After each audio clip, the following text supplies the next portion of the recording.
ठीक है भाई, अब हम लोग स्टार्ट कर रहे हैं एक्सरसाइज नंबर 20.5 का। Exercise number 20.5 question number 6 class 10 mathematics. ठीक है, अब इस क्वेश्चन नंबर 6 के अंदर ना थोड़ा अजीब अजीब सी चीज़ें हैं। जैसे कि आपको बोला है कि फाइंड द कंडीशन, आपको कोई कंडीशन मालूम करनी है, बस कोई भी कंडीशन मालूम करनी है आपको, जहां पर एक root that one root of this equation, एक रूट इस इक्वेशन का बराबर हो जाए 3 times of the other root, यानी कि 3 गुना ज़्यादा हो जाए दूसरे रूट से। आप समझने की कोशिश करेगा। लेट्स से कि हमारे पास एक रूट है अल्फा, तो अल्फा बराबर हो जाए किस चीज़ के, 3 बीटा के बराबर हो जाए। कि अगर बीटा जो है वो बीटा का 3 गुना करोगे तो अल्फा के बराबर हो जाएगा, या फिर आप बोलते हैं कि बीटा 3 अल्फा के बराबर हो जाए, यानी कि एक रूट दूसरे वाले रूट से 3 गुना ज़्यादा हो। नहीं आई बात समझ में? अच्छा दोबारा समझाता हूँ, समझे। सपोज कर लें कि हमारे पास बोलेंगे फाइंड द कंडीशन, हमें एक ऐसी कंडीशन फाइंड आउट करनी है, हमें कंडीशन फाइंड आउट करनी है, जस्ट कंडीशन हमें फाइंड आउट करनी है, जिसके अंदर वो क्या बोल रहे हैं कि एक रूट, हमारे पास रूट्स कौन कौन से होते हैं, एक होता है अल्फा और एक होता है बीटा।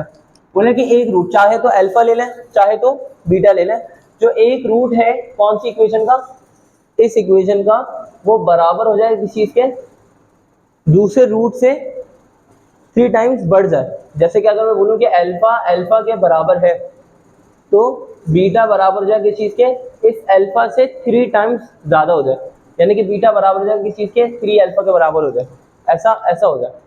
ठीक है, आपने इसके लिए कोई कंडीशन निकालनी है, या फिर यहाँ पर आपको कह रहे हैं कि एडिटिव इनवर्स हो जाए दूसरे का। एडिटिव इनवर्स का क्या मतलब होता है कि अगर आप इन दोनों रूट्स को प्लस करें तो आंसर 0 आ जाए। यानी कि एग्जाम्पल के तौर पे अगर मैं बोलूँ कि 2, तो 2 का एडिटिव इनवर्स क्या होगा, -2, क्योंकि 2 के अंदर आप -2 ऐड करेंगे तो ये क्या हो जाएगा 0। सिर्फ 3 का एडिटिव इनवर्स क्या होगा, -3 इक्वल्स टू 0, 3 - 3 इक्वल्स टू 0। ये बात समझ में आ रही है। अगर अल्फा है एक रूट, अल्फा एक रूट है, तो बीटा बराबर हो जाए किस चीज़ के, माइनस अल्फा के।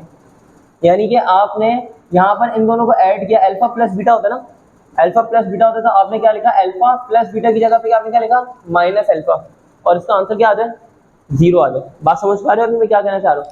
जो कंडीशन दी हुई है उसके, जो सिचुएशन दी हुई है उस सिचुएशन के हिसाब से हमें एक कंडीशन बनानी है। अब करते करते समझ में आ जाएगा। जैसे कि अगर मैं इस सवाल को सिर्फ एडिटिव इनवर्स वाले सवाल को सॉल्व करवाना शुरू करता हूँ, कोई मुश्किल नहीं है, एडिटिव इनवर्स वाले क्वेश्चन को सॉल्व करना बहुत आसान है।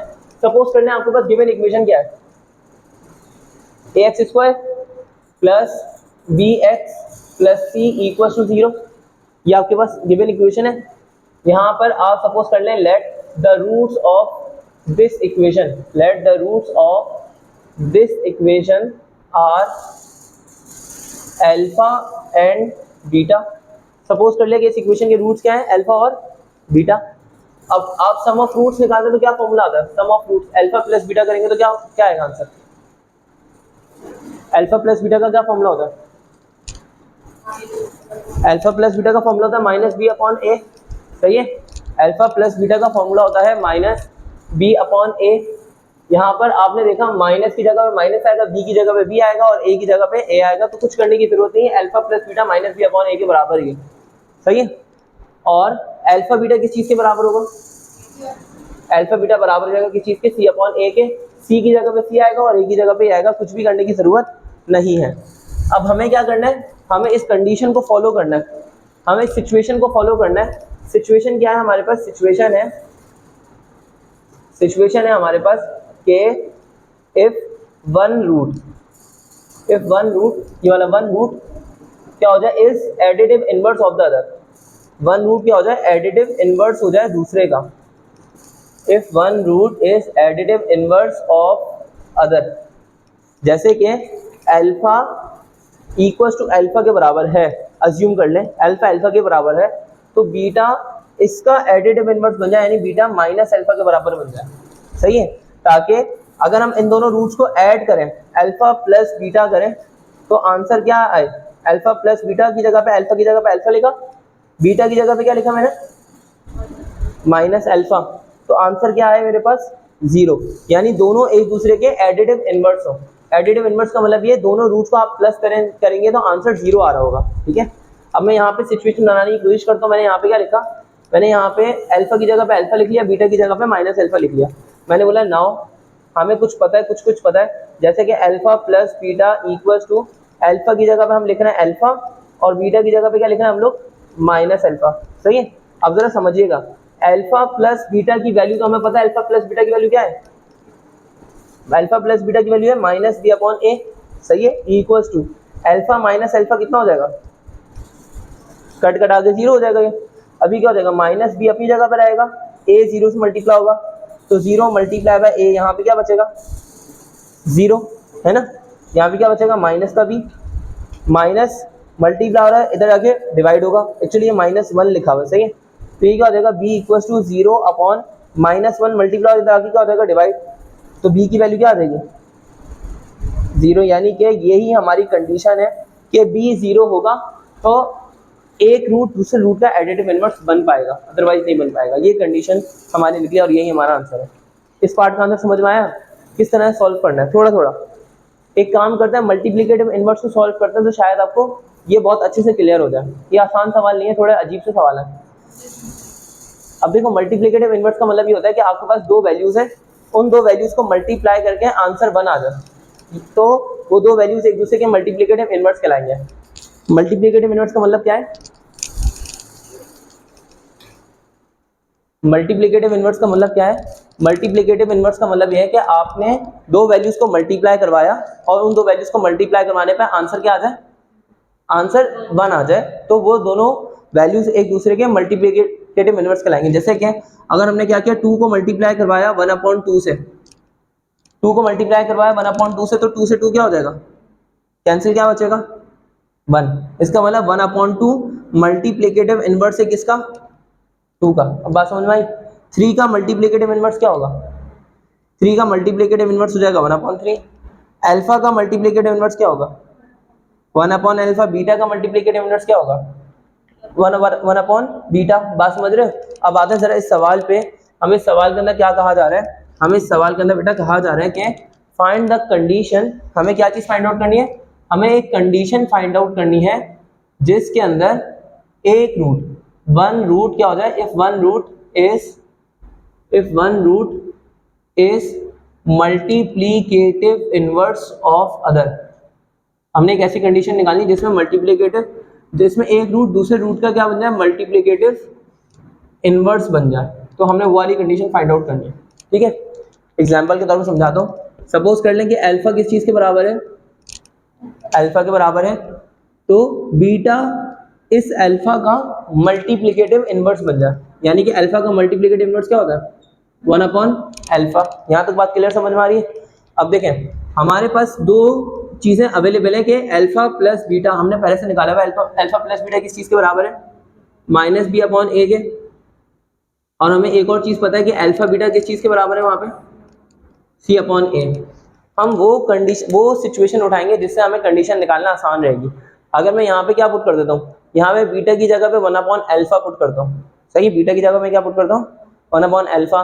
तो होगा क्या, इसको सॉल्व करने के बाद एलसीएम लेना पड़ेगा, लंबा चलेगा, उसमें भी अल्फा कैंसिल नहीं होगा, अल्फा की वैल्यू नहीं पता होगी। तो हम क्या करें, इसको सॉल्व भी नहीं करें, कटाओ इसको।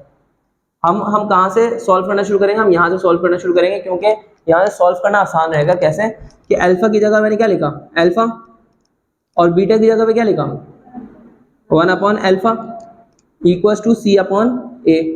अब मैंने क्यों चूज किया यहाँ से, क्योंकि यहाँ से अल्फा क्या हो गया, कैंसिल। अगर मैं यहाँ पे रखता बीटा की वैल्यू और सॉल्व करता तो फायदा नहीं होता, मजा नहीं आता, अल्फा कटता ही नहीं। वो इक्वेशन कहाँ पे काम आएगी, ये इक्वेशन काम आती है अल्फा प्लस बीटा और अल्फा बीटा की वैल्यू निकालने के लिए।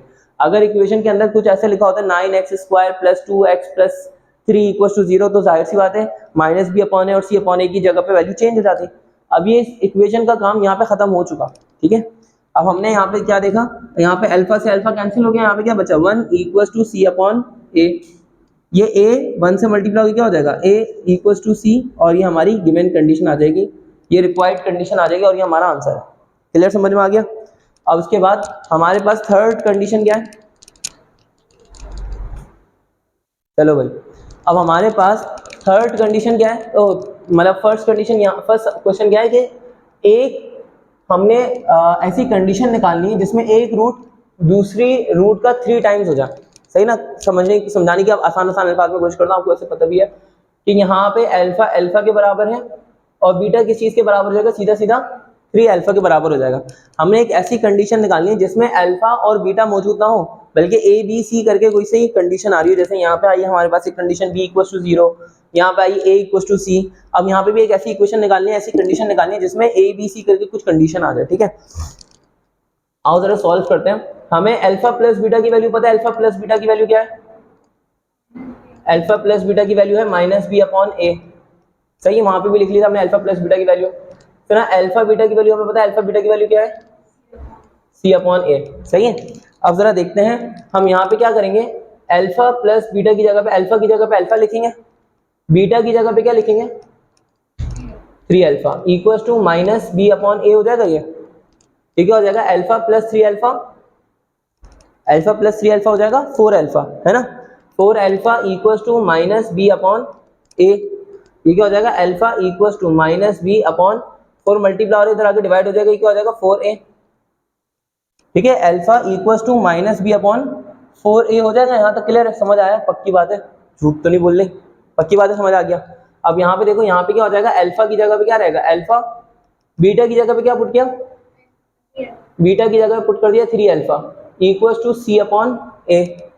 अब ये क्या हो जाएगा? 3 अपनी जगह पे अल्फा अल्फा से मल्टीप्लाई हो गया, अल्फा का स्क्वायर इक्वल्स टू c/a हो जाएगा यहाँ पे। अच्छा, उसके बाद हम क्या करेंगे?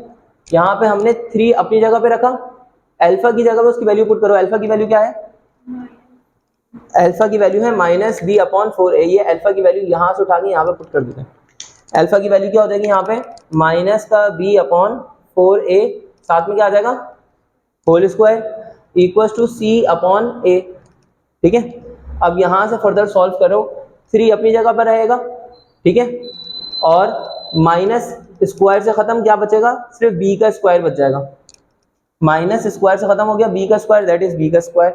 4 का स्क्वायर करोगे तो 4 का स्क्वायर क्या हो जाएगा? 16, और a का स्क्वायर क्या हो जाएगा? a² इक्वल्स टू c/a अपनी जगह पे। ठीक है, क्लियर है यहाँ तक?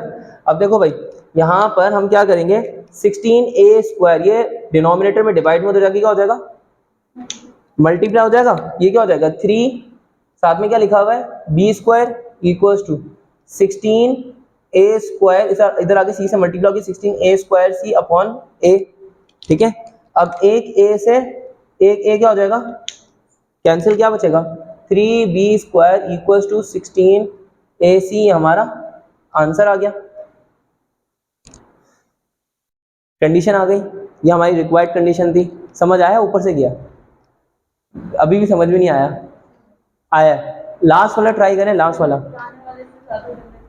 पुराने वाले से बहुत गंदे क्वेश्चन सही हैं। सही है, अब टाइम के साथ साथ जैसे जैसे हम इस चैप्टर के अंदर आगे बढ़ रहे हैं तो गंदे क्वेश्चंस बढ़ते जा रहे हैं, बजाय कम होने के और बढ़ रहे हैं।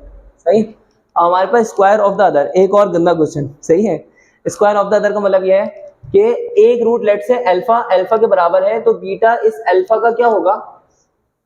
तो बीटा किस चीज के बराबर होगा?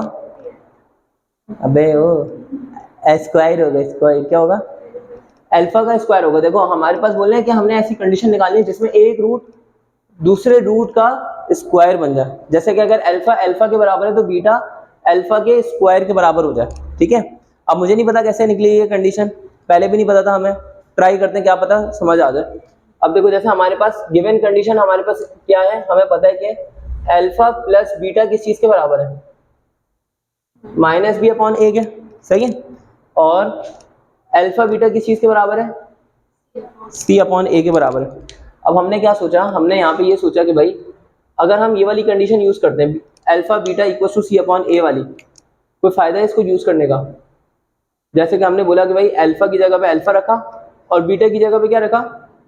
Alpha square. ये किस चीज के बराबर हो जाएगा? c/a के बराबर हो जाएगा। यहाँ पे क्या हो जाएगा? अल्फा अल्फा स्क्वायर से मल्टीप्लाई होकर क्या हो जाएगा? Alpha cube equals to c/a। यहाँ तक क्लियर हो गया, समझ आ गया? अब इसके आगे क्या करूँ? क्यूब रूट्स ले लेता हूँ। क्यूब रूट्स ले लूंगा तो ये क्या हो जाएगा? Cube root c/a। ये हमारे पास अल्फा की वैल्यू आ गई, क्यूब रूट c/a, बहुत ही गंदी वैल्यू आ गई है। अच्छा, यहाँ पर देख लेते हैं, यहाँ पे क्या लिखा हुआ है? Alpha plus beta equals to -b/a। तो ये वाली कंडीशन उठाते हैं। अब यहाँ पे क्या लिखा हुआ है, alpha plus beta, since alpha plus beta किस चीज के बराबर है, माइनस बी अपॉन ए के बराबर है।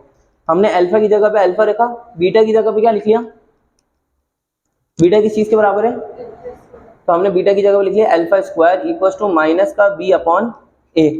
अब यहाँ पर हम क्या करें, अल्फा की वैल्यू पुट कर देंगे। अल्फा की वैल्यू क्या है, अल्फा की वैल्यू है cube root C upon A, ठीक है। फिर क्या हो जाएगा, plus cube root C upon A का होल स्क्वायर, सही है, equals to minus B upon ए।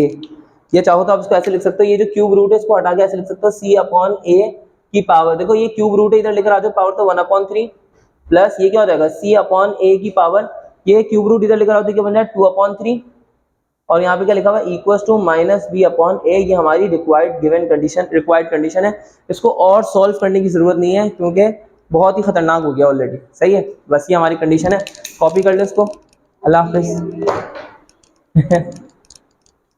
चलो भाई कॉपी कर लो, ओके।